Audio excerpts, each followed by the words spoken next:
অগপই মই যোৱাকালিও কৈছোঁ যে বিজেপি আৰু অগপৰ মিত্ৰতা দুটা ইলেকশ্যনত হৈ গৈছে।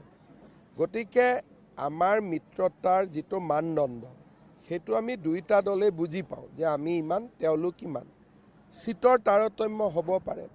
গতিকে 50টা 60টা আমাৰ অসমত AGP বিজেপিয়ে লগ লাগি প্ৰতিদ্বন্দ্বিতা কৰাও 50টা ভাল চিট নাই।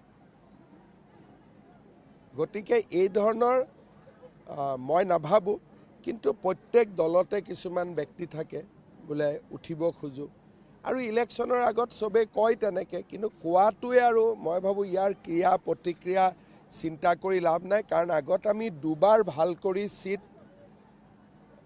বুজাবুজি কৰিব পাৰিছোঁ। পঞ্চায়ত ইলেকশ্যনতো আমাৰ চিটৰ বুজাবুজি ধুনীয়াকৈ হৈছে। গতিকে মই নাভাবোঁ যে আমাৰ ফালে চিটক বুজাবুজিলৈ ইমান কিবা খেলি মেলি আছে।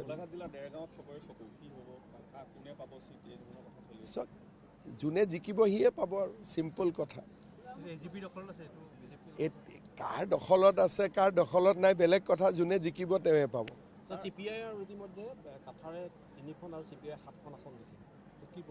মই ক'লোঁ নহয় এওঁলোকৰ কোনো প্ৰভাৱ কমেণ্ট চিন্তা কৰি লাভ নাই। কালি পৰহি আকৌ লগ লাগিব পাৰে। ইয়াততো বেলেগ কোনেও বিচৰাও নাই, সেই ধৰণেতো বিচৰা কোনো কেণ্ডিডেটো নাই।